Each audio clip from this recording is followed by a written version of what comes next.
before television. The story would go out on the wire, and people at individual newspapers, remember this is already a hot story, it had been citing for a couple of weeks, they'd call the base in this case, they'd call the sheriff's office, they'd call whoever they could to get more information. So the story built in the course of the day. Now let's go back a little bit to what happened here. Okay, a rancher named Mack on probably the 3rd of July, minding his own business. He's 80 miles from Roswell, a sheep ranch in the middle of nowhere, and there's a lot of nowhere down in New Mexico, believe me. He's not on a road 10 miles off the nearest road. Here's a loud noise, sounded like an explosion. It was a thunderstorm, but it didn't sound like thunder. The next day, he goes out and finds this huge debris field, 3/4 of a mile long, a few hundred yards wide. Crazy stuff. And his sheep won't cross the debris field to get to the water over there. And lead him across, around. And all he was concerned about is somebody cleaning up the mess on his ranch.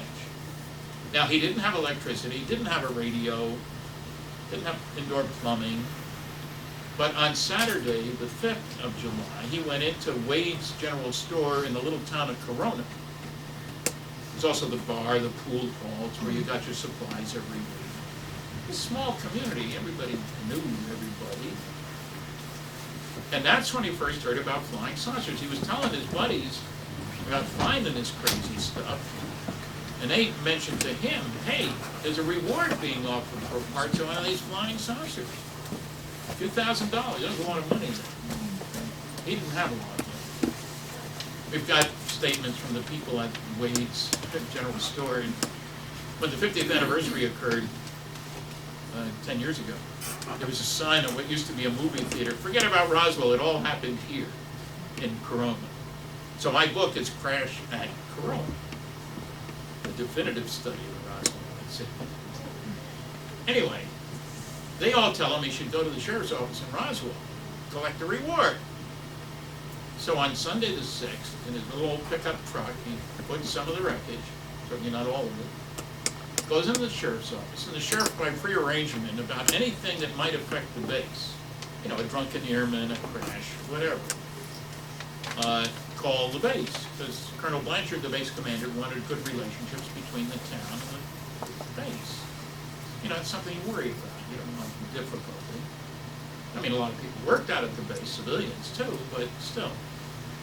And the sheriff calls the base, talks to the base intelligence officer, Major Jesse Marcel, who's at the officers' club. He talks to Blanchard, he goes into the sheriff's office, checks out this stuff, sees that it's weird, nothing conventional at all. There's metal and stuff, but when airplanes crashed back then, Jesse had seen plane crashes, he served in the Pacific as well. None of this looked like any of that. So Colonel Blanchard gives an order. He tells them to take one of our counterintelligence corps guys, because the rancher had stressed there's a ton of this stuff out there, and find out what's going on out there. So Jesse and then Captain Cabot, counterintelligence, follow the rancher out. There's no way to tell anybody how to get there. I mean, there's no GPS back then. And the last 10 miles is cross-country. Primary roads to begin with, and then cross-country 10 miles. Today you'd say you need a 4-wheel drive vehicle. Anyway, they follow him out there, tediously. They get there just in time for the rancher to give them a can of beans. They had brought their sleeping bags, and they stay overnight. The next morning, rancher Mack takes them out to the debris field. And Jesse is mystified, because there's no crater. If an airplane buys it and goes in, you're going to find a big hole in the ground. There was nothing conventional. No vacuum tubes, no rivets, no wire, no propellers, nothing like that. And he figures it had to have exploded above the ground, because there's no way you could spread it out over this large area, 3/4 of a mile long. Anyway, he and Cabot each fill their vehicle. They came in separate vehicles. The rancher wanted to go out on a horse, and he said, no thank you, he was not a horseman. They go back to Roswell late at night. The next morning, Jesse goes into the base. He stops at home on the way back. The base is south of the town, and this site is north of the town. So stops at home, shows his 11-year-old son, Jesse Jr., wakes him up, brings in some of this stuff from his vehicle. Now, nobody has said anything about security up to this point. Weird stuff. Jesse Jr. was an only child. Quite young kid. I heard that before I mentioned it. So, something new. And the guy put out the press release, matter of fact. And Jesse Jr. remembers that, and he's still alive. Unlike his dad, who died in '86. And I've been in both their homes. Okay, so, strange stuff. Next day, at the base meeting, morning meeting, Colonel Blanchard gives 2 orders. One is to Jesse, get one of our B-29s to take you and this stuff to Wright Field in Ohio. That's where captured enemy equipment traditionally goes, incidentally. Standard place. If a MiG pilot comes over to us, we pay him $1 million and we take his MiG to Wright Field to take it apart and see how it's made and all that sort of thing. The second order was to the base public information officer, Walter Howe, who flew more than 20 missions as a bombardier over Japan, incidentally, and dropped the instrument package over one of those 2 nuclear weapon explosions in 1946 out in Operation Crossroads in the Pacific. He was not just a PR guy, in other words. Gives him an order to put out a press release saying we've recovered one of these flying saucers that people are seeing. And that's what he did, naturally. That's what Jesse got a B-29. I talked to the operations officer who prepared it. People followed orders back then. It may sound strange to young people today, but you got chain of command and you follow orders. You're told to do something, you do it. So the press release goes out at noon New Mexico time. That's why I said it was too late for the East Coast papers and stuff. Within 4 hours, General Roger Ramey headed the 8 airports, of which the 509th was a part, and he's based in Fort Worth, Texas. And they were to make a stop at Fort Worth on the way to Wright Field. If you look at a map, it's right on the way. So, chain of command. Jesse's boss tells him to take it to boss's boss, General Ramey. Before it even gets there, I talked to the man who was General Ramey's chief of staff, then Colonel Thomas Jefferson Dubose. He was still alive when I started this. Colonel Blanchard was dead, General Ramey was dead. Dubose tells me he took the call from General Ramey's boss back in Washington, giving him 3 orders. Get the press off our back, I don't care how you do it. Send some of that wreckage up here when it comes in there from Roswell with one of your Colonel Couriers today. And I don't want you ever to talk about it again, not even with your buddy Roger Ramey, head of the 8th Air Force. Do I need to put it in writing? No, sir. But a 2-star general tells a colonel what to do, and they were West Pointers. That was General McMillan, Colonel Dubose, General Ramey, Colonel Blanchard. They do it. They don't argue about it. Well, I don't think that's a good idea, General. No, that's not what you do. By the time Jesse gets there, on the B-29, General Ramey tells him, you don't say anything. I'll take care of it. So naturally, Jesse didn't say anything. But let's look at the next slide. Well, okay. Could have put it in a different order, but this is the next day's paper. No, it's the 10th. On the 9th, the Air Force was already covering up. You could see that from the headline. General thinks it's radar weather gadget because General Ramey put out a press release saying that it was just a radar reflector weather balloon combination. He not only said that, but the Air Materiel Command based at Wright Field, which had people in Alamogordo, New Mexico, staged the launch of a weather balloon radar reflector combination. 3 pictures all connected with it. Newsmen watch Army radar crew launch disc in quotes. Notice the headline. Fantasy of flying disc is explained here. That took care of the problem. And the number of sighting reports suddenly dropped off very swiftly. The Air Force had spoken. And of course they would only tell the truth. We all know that. And within a few days, you never heard about this anymore. But meanwhile, the pictures had appeared taken in General Ramey's office in Fort Worth, Texas. Let's look at the next one. General Ramey. Here's then Colonel Thomas Jefferson quote, whom I talked to live, I might add. Here's some of the phony wreckage. This wasn't what was picked up out of it, was the point. And General Ramey is holding a piece of paper in here. If you look very carefully, you can see there seems to be print on there of some kind. Let's look at the next slide. This is made from the original negative. This scanned by a then fancy scanner a few years ago. It cost me $500 because I had to pay for babysitting this thing from the University of Texas, Arlington, where the negatives are, over to the scanning outfit in Dallas.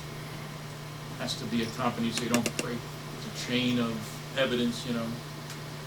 Now, the Air Force says, we showed that to people and nobody could read anything on that. That's malarkey. Dr. David Rudiak on the West Coast has made a very substantial effort and managed to read many of the words, which include, like, victims of the wreck, words like that. But the Air Force was lying, so don't worry about it. Let's look at the next one. There's Colonel Dubose, retired general, when I talked to him. And that was maybe a few years back. A lot of years back, I can say. But I stress this because these are real people. This is not third-hand accounts, fourth-hand accounts. A told B, who told C, who told me, kind of thing. He told me, standing at the computer. Let's look at the next slide. Sappho Henderson, her husband was a pilot on the base, and they happened to catch an article in about 1980 in a tabloid which talked about Roswell, and he told her, you know, I always wanted to tell you, but it was classified. He flew some of that wreckage to Wright Field, and he saw the bodies.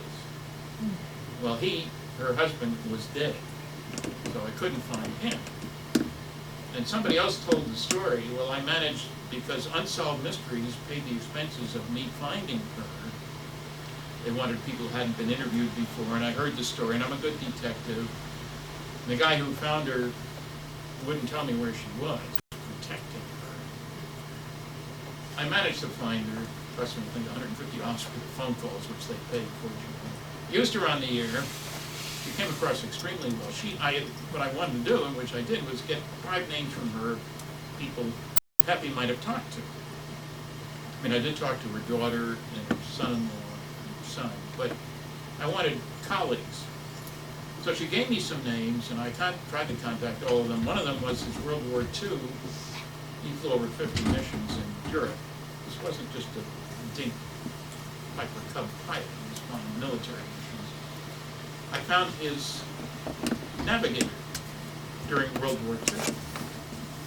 And Pappy had told him the story at their last reunion. And these guys were close enough so that what was his name? Vern, something or other. He was at one of Pappy's pallbearers at his funeral. And he sent me a nice letter. He wound up as a retired colonel. And I showed that to NBC, and they decided that's what they meant to use Sappho in Unsolved Mysteries. After the show ran, how many of you saw that? The Unsolved Mystery show about Roswell? That was back when there weren't so many cable channels. 28 million people saw that show. I'm very pleased. I was instigated in it briefly. And after the show was on, Peter Jennings, only 14 million people saw that show. Another buddy of Pappy's talked to Sappho. Christmas card lists are a great way to find people, incidentally. John Cromshaw, a dentist. Pappy had told him the story as well, on his word as a former naval officer never to talk about it. And he handed him a piece of the wreckage to feel. You gotta give it back. And no, we don't know where it is. Pappy had an old garage full of boxes, and Sappho didn't want us monkeying around. Well, you can imagine. Suppose you had 40 boxes of household goods. You want somebody going through that? I don't think so. But I did talk and meet with John Cromshaw, and was very impressed. He's a dentist. And they had a common interest in exotic materials and stuff. So let's look at the next slide. Yeah, that's John there. He's dead now. There's a pilot buddy of Pappy's who told him the story too. Let's look at the next one. This is what it looks like out there. You know, and TV companies, they want to go to the site, and I say, you don't really want to go to the site. There's 10,000 square miles out there. It looks just like it. And there are rattlesnakes and scorpions, and there's no road. There's no roadside services, and there's no McDonald's, and no gas stations, and you're stuck out there, you're in trouble. But you can get an idea here. No trees. I took some Japanese journalists out there. We went 54 miles without seeing another person or another vehicle. You can't do that in Japan. Doesn't apply. Let's look at the next one. Now the Air Force, umpteen years later, got in the act. Now, maybe I better tell you how I got involved in all of this thing. I'd heard about it from a woman who worked at a radio station in Albuquerque who had a good sighting. I got to her from her son, who was a forest ranger in California. She told me about her sighting, and then told me when she worked at the radio station there, their affiliate in Roswell had called her, called the station. They wanted to put a story on the wire about a saucer that was being sent up to Wright Patterson Air Force Base. Big news. And while she's taking it down, she wasn't a journalist, she was a typist, and she was an accountant, really. The FBI came on the line, teletype. Not surprisingly, they monitored stuff there because there's more classified work going on in New Mexico than any place else. First atom bomb was tested there, 2 of the 3 nuclear weapons labs in the country there, White Sands Missile Range. We were firing all the captured German V-2 rockets there. If there was any place you could be sure there would be spies, it would be New Mexico. And remember, the Manhattan Project was done in secret down there, so people were accustomed to stuff going on. Anyway, I got so far, she remembered some names, and then it was kind of a stone wall. And then in 1978, I was giving a lecture in the evening at Louisiana State University in Baton Rouge. And I was at a television station to do 3 interviews.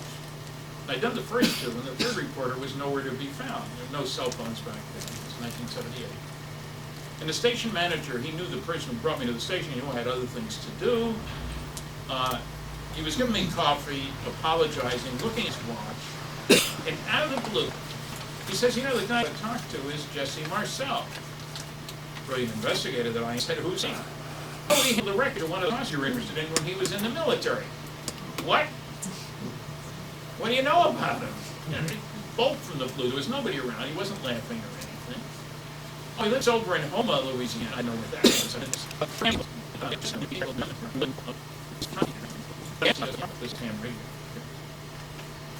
You ought to talk to him. He's a great guy. So the next day, after we had a great crowd that night, I was feeling buoyant kind of thing.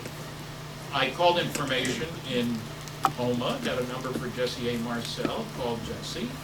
Mentioned the guy, Johnny Allen from Baton Rouge, and he told me a story. Now, he didn't remember the exact date.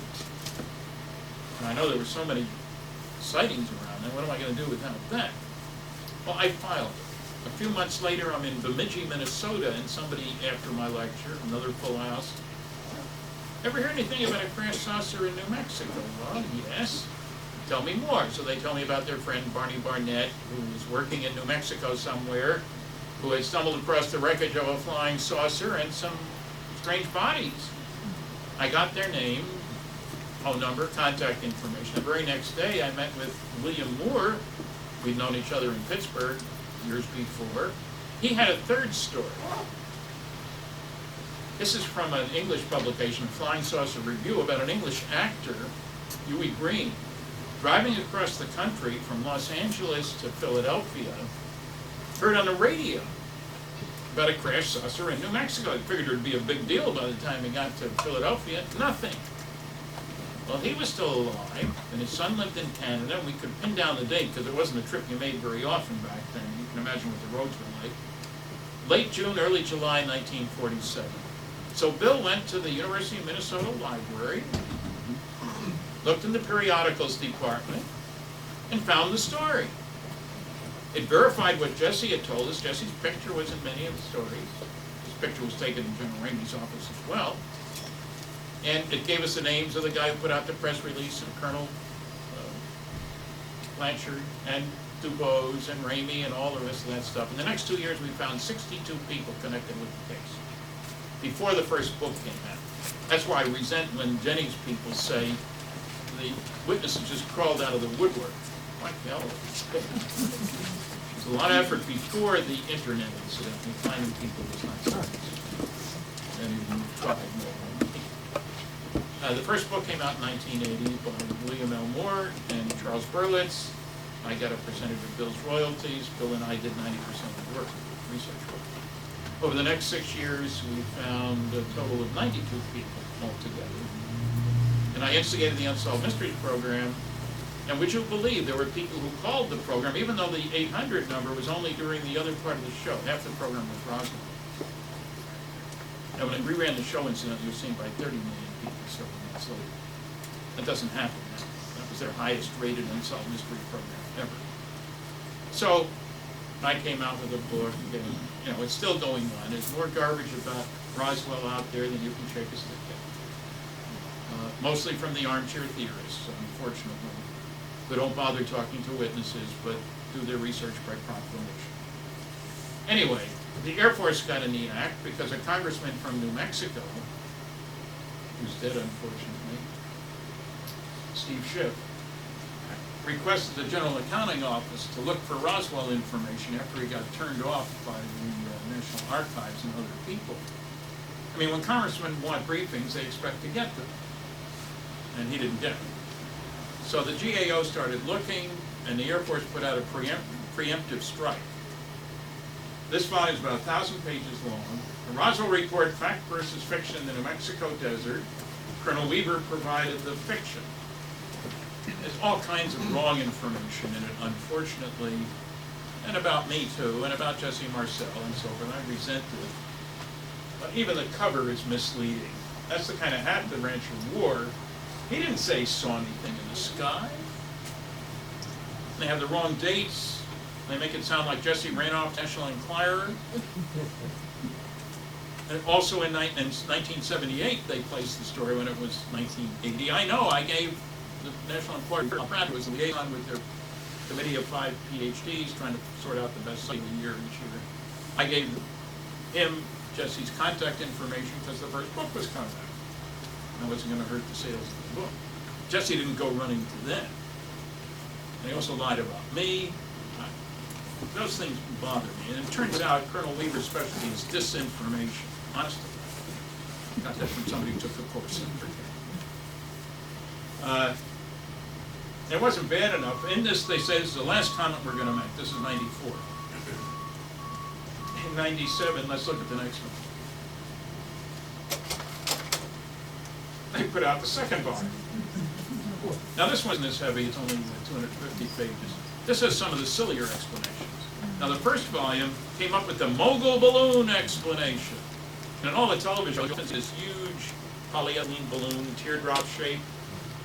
Nonsense. Mogul used standard, conventional weather balloons, 20 to 25 of them, 20-foot intervals with string, with the sonobuoys and radio devices. Their purpose was classified to listen for a possible Soviet nuclear weapons test.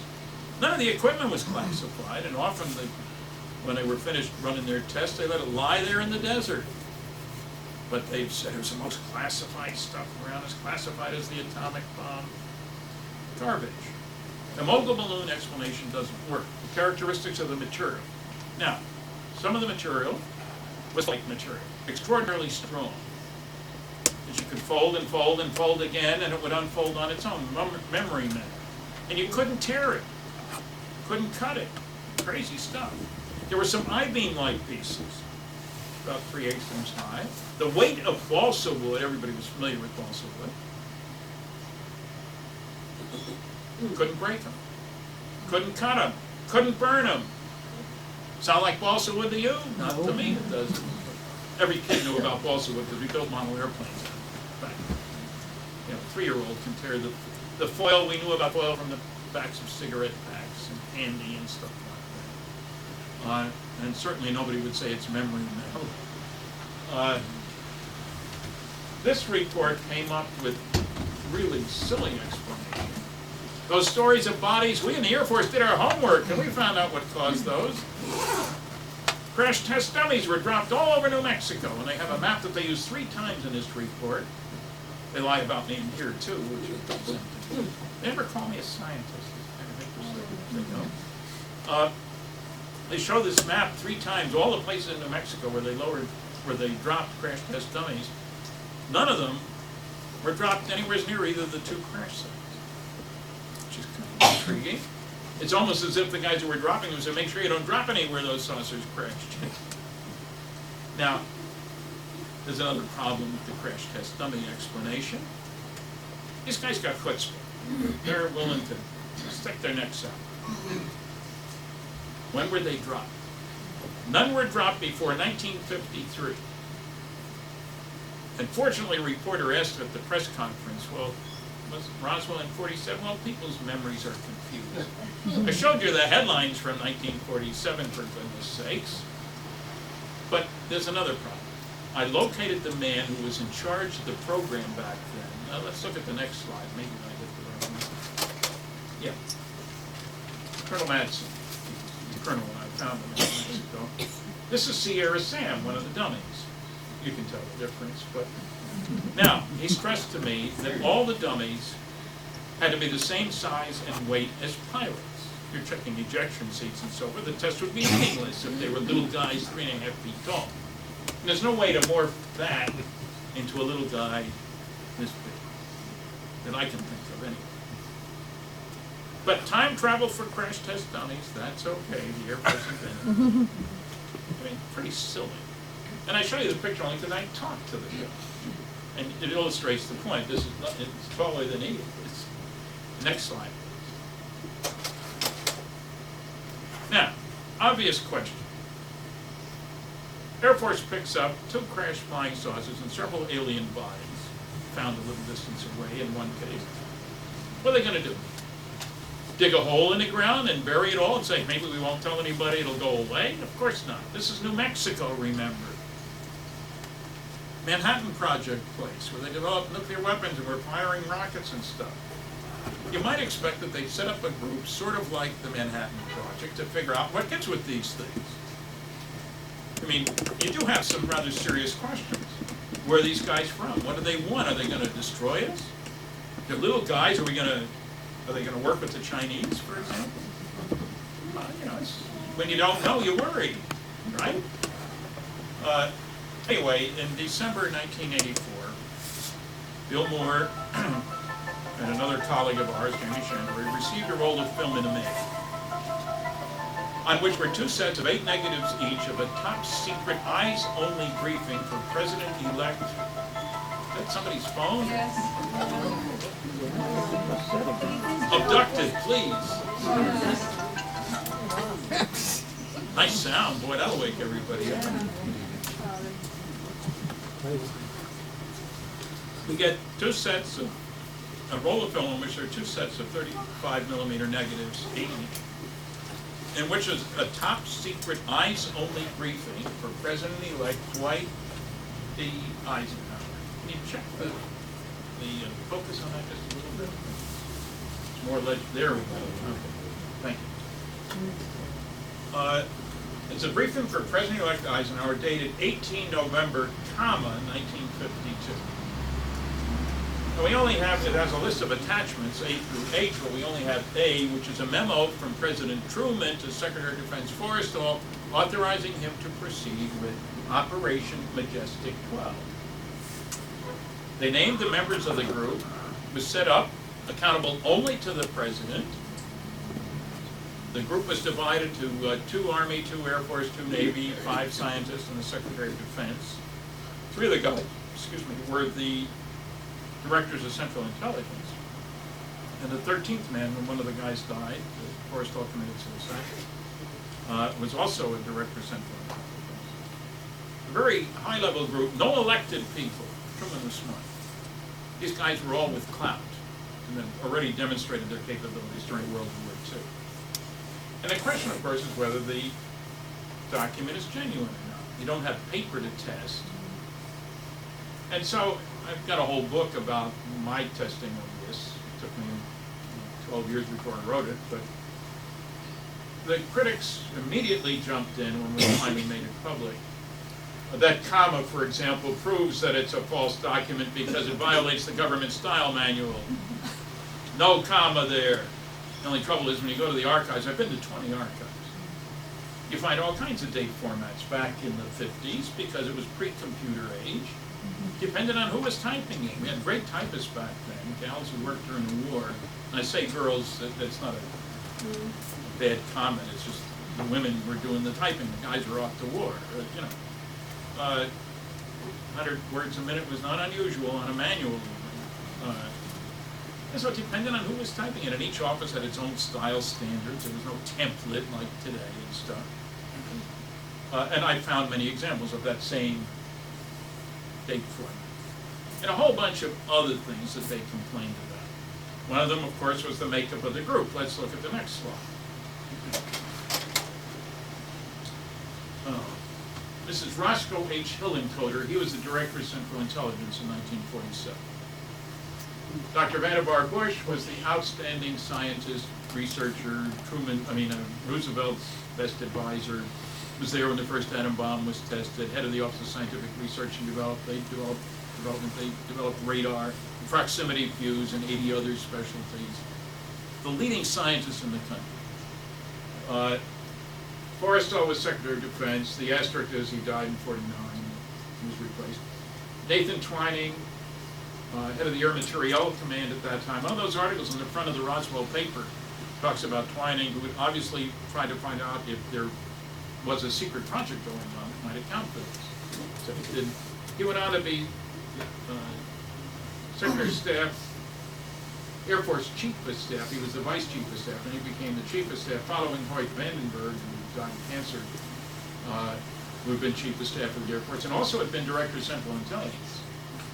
Detlef Bronk was head of the National Academy of Sciences. He was an aviation physiologist. Ran half the committees in Washington. Hunsaker was head of the NACA, National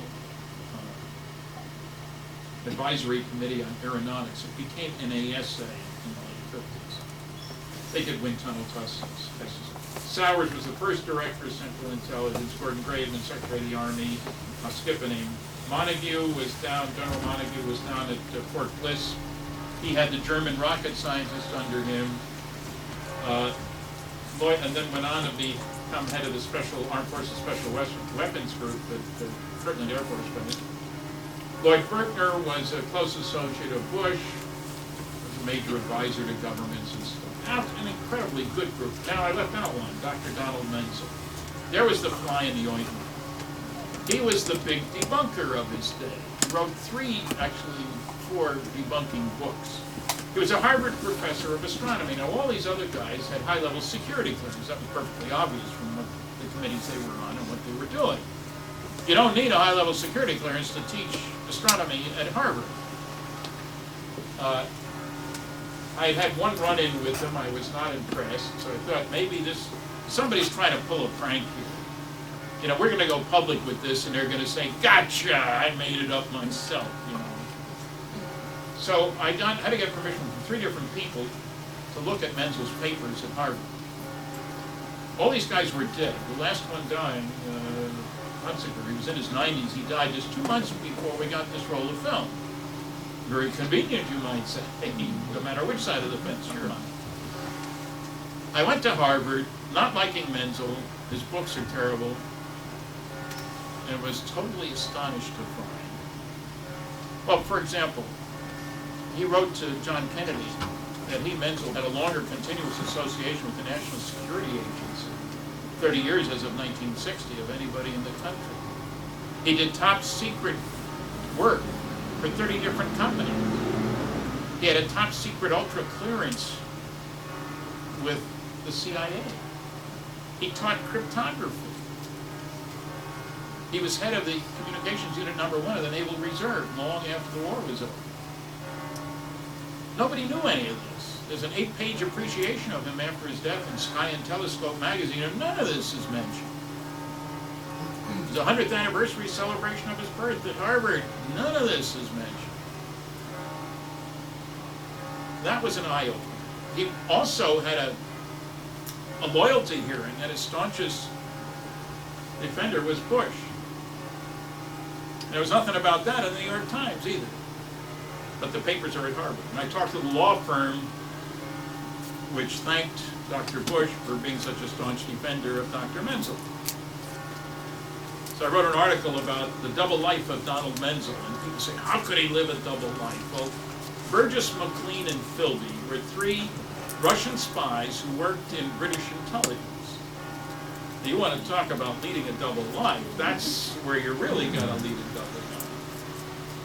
So the story evolved, and to make a very long story short, I'm satisfied, as I say in my book, Top Secret Magic, which the second edition is here, and there are all kinds of attacks on the documents. The noisy negativists really were at their prime. But I'm satisfied that the original documents are genuine. There's three of them. There's the briefing. Page 8 is this letter, which you'll see in a minute. Well, let's look at the next one. Oh, there's Dr. Menzel. I developed an appreciation for the man long after I'd had him running with him by finding out what he'd really been doing. Next slide, please. Here's the original letter from Truman to Forrestal, which is attachment A. If anybody's got B through H, I'll give you my left arm. People say that signature is too much like Harry Truman's signature. I found another document, and somebody says, well, it's just copy. Well, the interesting question is, where would the original document be? Forrestal died in '49. This is 1952. We knew that Ike was being briefed on national security matters on that very day by Walter Beadle Smith, who succeeded Forrestal as a member of the NWA. Now we also know, if you look carefully, that this is offset from the Word. I found somebody who worked for Truman the entire time he was in the White House, George L.C. I sent him copies of the documents, and then I realized, I called him first and said, would it be okay if I sent you and talked to you later? Sure. I realized before I called him, I couldn't ask him if they were genuine, because if he knew, he couldn't tell me. What I could ask was questions that he could answer. Did he see any reason to think that the documents were fraudulent? Sneaky, but effective. He knew the people on that list. Did he know of any reason why Truman would not have appointed one of those people if such an event had happened?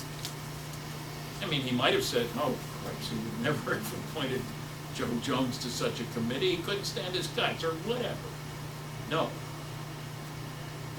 And he had important input on something else. And then I asked him on this, among others, I said, could it have been typed someplace else?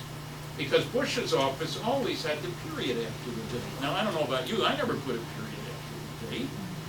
And this is offset. It's up a little bit. It was in two different typewriters. This is different typeface from this and this. And he said, well, yeah, often you didn't put the date on, the number of the date, until you didn't know when things were going to go into effect. It was a very busy time then.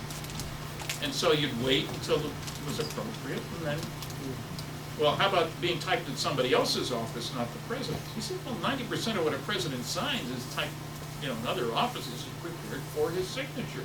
He certainly trusted those two guys because it mentions Bush down here. Dr. Bush. So, in thinking about it, who would have had a signed copy? Just Forrestal, presumably. Who would have had other copies? Probably Bush and the Director of Central Intelligence. They're named here, but they wouldn't be signed. Why would you sign them? Nobody signs onion skin copies or whatever. I talked to somebody who had worked at the CIA, who wasn't a believer in these documents. I said, we have a document guy who says that is copied from some other document because there's no feathering at the end.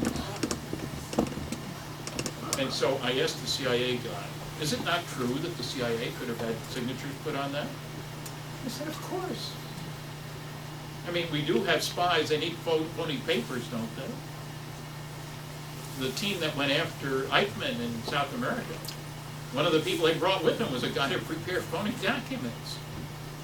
And this guy said, well, yeah, no problem getting a signature there, because if Walter Beadle Smith, who was Ike's chief of staff during World War II, and he was doing the briefings for Ike on national security matters, I have a letter from the president saying so. If he said, Ike likes to have things signed. Oh, we can get Truman's signature on that. We've got these other documents. Plenty of them, and I found documents from Truman to Bush and all the rest of these guys. So, why would a faker, a hoaxer, not just type this all out? Why would he put in the typewriter twice? I'm told by art experts that you do as little as possible to call attention. You don't do anything different. If you're going to emulate a fancy artist, you don't put in anything that he never did. That's stupid. It's a giveaway. And it's same for document forgers. Now, let's look at the next one.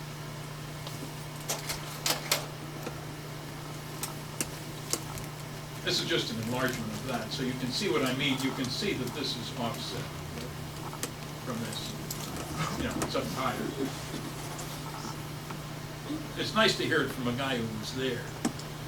This was not uncommon. I mean, it was there at the time. This is not second-hand information. Let's look at the next one. This is an onion scheme, original one. Found at the National Archives in a folder where it shouldn't have been. What's important, I hope you all remember that they used to use onion skin to make carbon copies. You could make 6 or 8 carbons before Xerox machines. There really was a time before Xerox, folks. It's a memorandum for General Twining. Subject, NSC, National Security Council, MJ-12 Special Studies Project. MJ-12. It's just saying that the briefing that was supposed to take place should take place during an already scheduled meeting at the White House, rather than following it. Your concurrence in the above change of arrangements is assumed. That's a standard phrase, as it turns out. That's a very important one because it's the only original one we have. If you hold it up to the light, you can actually film and show the watermark on the paper that tells you the name of the company that produced it. It was only for bid lots. The government bought lots of it. It's not in your standard stationery store. Now, this is from Ike's National Security Advisor. I think the next slide has the rest of it. Yeah. Well, you can. His name is down here, Robert Cutler, but there's no signature. You notice the slant red pencil mark. And this crazy security marking, top secret restricted security information. And everybody jumped on this one.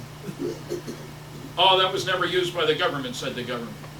And the noisy negativist said, that's crazy. You shouldn't have top secret and restricted. That's the highest and lowest security markings. They never went together. Obviously a fraud. Well, the General Accounting Office, I mentioned before, was looking up Roswell stuff. Hope nothing important broke. Glass? Comes. Hearing aid. Oh, that is important. In their 400-page report about all the good stuff they did, trying to find more documents about Roswell, which they didn't really. But on one date, they mentioned that they were at a certain facility looking at documents up through top secret, and they didn't find anything about Roswell, but we noted several instances of the use of top secret restricted, even though we had been told, Majestic 12 in quotes, that it was not in use at that time. So I contacted these people. I said, hey, I need copies of that stuff. Stan, it's still classified. We can't get you copies. But they said it in print, and that's good enough for me. That's typical of the noisy negativists, but even more so. This typeface is pica type, the large type. And Mr. Philip Glass, who until his death was the noisiest negativist of them all, challenged me. This is all in my final report on Operation Majestic 12, which is listed on the list out there. Maybe you didn't notice that was done in the large pica type, but the standard at the White House and the NSC was the small elite type, and here are 9 samples to prove it. I got them from the Eisenhower Library. Didn't go there. Got them by mail. And I challenge you to provide any genuine documents with appropriate signatures. He had a number of qualifications. Done in the same size and style type, and to encourage you to respond more quickly, I offer you $100 each, up to a maximum of 10, unfortunately, because I'd have been a rich man. I went to my filing cabinet. I had 20 NSC documents done in the large pica type. They didn't all meet his criteria, only a couple of them did. But I was going to the Eisenhower Library anyway, to which he had never been, of course. Don't bother me with the facts. And when I went there, it's easy to pick up on pica type. I had original documents to look at it if you want. And I copied 14 of them, sent him them, and an invoice for $1,000, and he paid me. He told everybody about challenging me, but nobody about paying me, and got really angry when I included a copy of his check. Of course, threatened to sue me. His father was a lawyer, so he knew how to write lawyerly, suing kind of stuff. And I said, Phil, look, you sent me a check. I Xeroxed it. I took it to the bank. It was good. I can do whatever I darn please with the Xerox. Then he shut up. But that's typical of the intellectual bankruptcy of the pseudoscience of anti-ufology. I love the way that sounds. The National Security Council, the Eisenhower Library, had 250,000 pages of NSC materials. Mike used the NSC a lot. These were difficult times in the 50s. To suggest that because you have 9 done in one typeface, that all 250,000 are done in the same typeface is ridiculous. I mean, if you had 99 out of 100, you were missing 100th, and they were all done in the same typewriter, it's not unreasonable to say probably the 100th one was done at the same time. But from 9 to 250,000, that's not science. That's not journalism. That's bias, prejudice, ignorance. You can think of other words to go with that. Let's look at the next slide.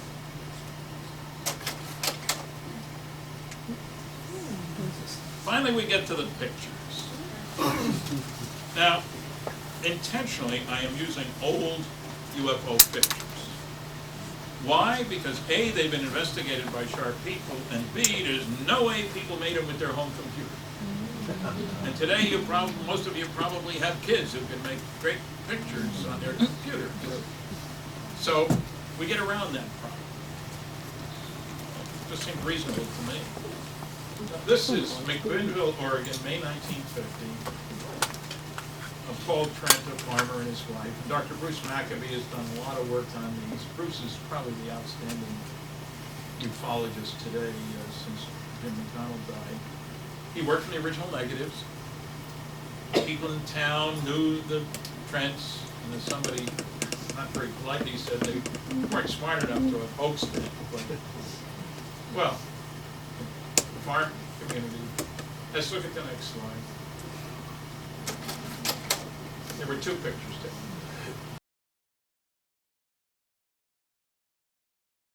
Sorry, but again, you see the hood ornaments the same. Extra slide. Thank you. Next one. This is Santa Ana, California, 1965. Picture taken by somebody who worked for the State Highway Department. Taken from inside his panel truck. Always had a Polaroid camera with him, you know, for road accidents, obstructions, stuff like that. Pictures have been analyzed to great depth. It's a large object, not a small object close to the camera. Image sharpness is related to that. We have things whose size and distance can be determined over here. Let's look at the next slide. It's a blow up of that one. Sorry. Next slide. This is out the right front window. Again, enormous amount of effort has gone into looking at these pictures. We have the mirror here, so yeah, a lot of stuff you can do. And a Polaroid is not a computer, it's a little hard to. And people have checked, there is no string holding these up and stuff like that. Next one. This is Belota, Yugoslavia. Same model. Let's look at the next one. Cluj, Romania. 3 pictures taken in Romania, 3 witnesses. Pictures were analyzed in England in the Flying Saucer Review publication. Let's look at the next slide. The nice thing is when you have things whose size and distance can be determined, image sharpness, all the rest of that, it's very helpful. If you just have the thing by itself, then you're in trouble. What do you relate it to? Next one. Salt Lake City, Utah. This is a Mormon temple. 1, 2, 3, 4. I met with the guy who took the pictures. There is no glass on which was pasted something, let's look at the next one. 5, 6, 7, a blow up of 5. Let's look at the next one, which should be an enlargement of that. Yeah. I think this is an ionized air plasma related to a magneto-aerodynamic propulsion system similar to the electromagnetic submarine, which was successfully tested in the mid-60s by a Westinghouse research scientist and student from the University of California, Santa Barbara. It's a long-winded explanation of that. Next slide. This is Hawaii. Objects up here, not a female object down here. Guys always want to look down there. Let's look at the next one, which is an enlargement.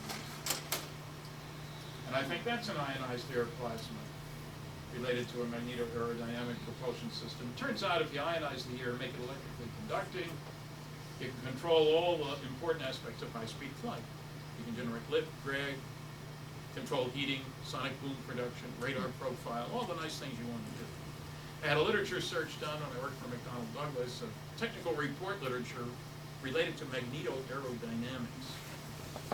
Not the open scientific literature, the classified contracts and other stuff, technical reports. 900 references. That one key word. 90% of them were classified. Because nose cones coming into the atmosphere ionize the air, and you want to know which is the real and which is the dummy and all kinds of stuff. That was an eye-opener, to say the least. Next slide. There is an electromagnetic submarine. It was actually built, cost $2,000. If it had been a government-sponsored program, it would have cost $200,000 and probably wouldn't have worked. But it did work, and I knew Stuart Way here.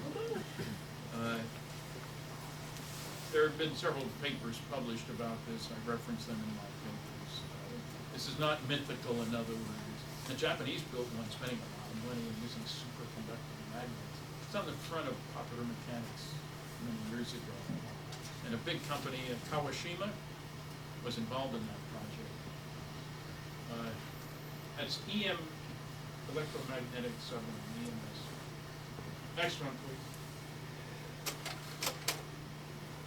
Yungay, Peru, 2 objects. Got this from APRO years ago. Next slide. There's another one from Yungay. I know the guys who took it didn't do it with their own computer. This is before anybody had them. Next slide. This is from Canada, Vancouver Island. Dr. Richard Haynes, a retired NASA scientist, did an exhaustive study on this one and concluded it is not a fake. Look at the next slide, which will show you an enlargement of this. If that's a conventional vehicle from 1980, I'll leave it like that. Next slide. Map of the island of Trindade, 600 miles east of the coast of Brazil. The ship was there as part of the International Geophysical Year in 1957. 40-some people on the deck of the ship. There had been a sighting earlier in the week. Suddenly somebody shouts, "Hey, there's a flying saucer, take a picture." In Portuguese, of course. The official Navy photographer took 6 pictures as this object came in, made a sharp turn around the peak of the island and went off, up, and away. Saturn-shaped object. The commander insisted that the pictures be developed on board the ship. And the pictures were eventually released to the public by the president of Brazil, Juscelino Kubitschek. But of course, Dr. Mendel said, "Oh, well, this is a well-known hoaxer, the photographer. What evidence he provides, I have no idea, because I haven't been able to find it." And that's implying that the head of the Brazilian government, Juscelino Kubitschek, fell for this, even though there were guys on, Navy guys on board the ship. We'll look at these. Next slide, please.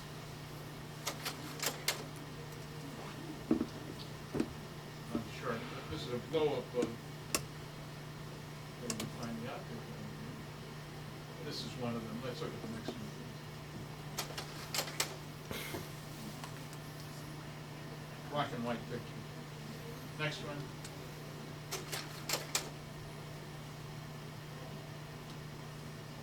Next one. This is the best of the batch, and we'll blow it up in the next slide, please. And one more time. Another slide, please.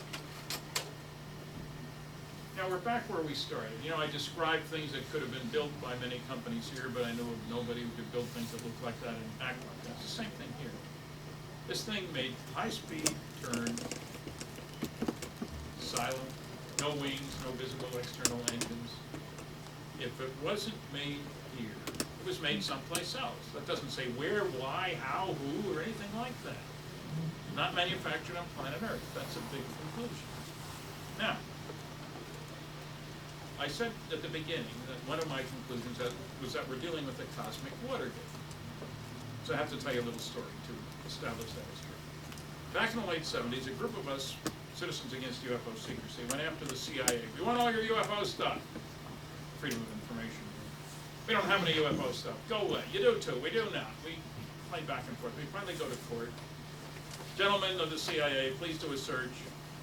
Oh, we don't have anything. Please do a search, gentlemen of the CIA.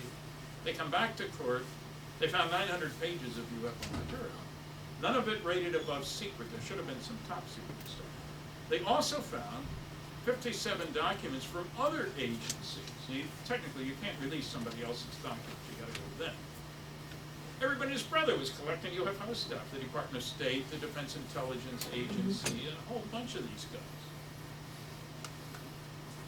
18 of those documents were from the super secret National Security Agency, NSA. That means never says anything. No such agency. These are the inside jokes. So 18, well, okay, let's look at those. So we filed a Freedom of Information Act request with the NSA. You don't get any information really other than dates. You don't have a real clue as to, other than it's UFO stuff, because that was the legal suit. And the NSA says, we don't have anything, or, we can't release anything. Sources and methods data. Can't release anything, go away. We appeal, they deny, we go to court. The judge says, do a search, NSA. They come back to court, they found 239 UFO documents, including 23 from the CIA, which hadn't found them in its court order search. We said, fine, we'll take those. Well, you see, subtract, they found 239, you subtract this 79 other agency documents for them, that leaves 160. We'll take those. You can't have anything. Sources and methods, go away. We appealed, they denied. We asked that the judge look at the documents so he could determine whether they are properly invoking national security limitations. Saving embarrassment is not good. They wouldn't show him any of the documents, but they showed him a 21-page above top secret affidavit justifying the withholding of them. Now, he was so impressed with that he found in their favor they should not release these documents because the public interest in disclosure is heavily outweighed by the potential danger to the security of the United States should this information be released. He didn't see any of the documents. We went to the Court of Appeals. I was there for the oral hearing. They got to look at the same affidavit, and they agreed with the lower court. We tried to go to the Supreme Court, they wouldn't hear the case. So, what do? We file a Freedom of Information Act request for the affidavit because it's mentioned in the judge's findings. We asked to get that Freedom of Information, and we got it. No, I didn't even bring it with me, but you'll see the idea. It was 21 pages, it was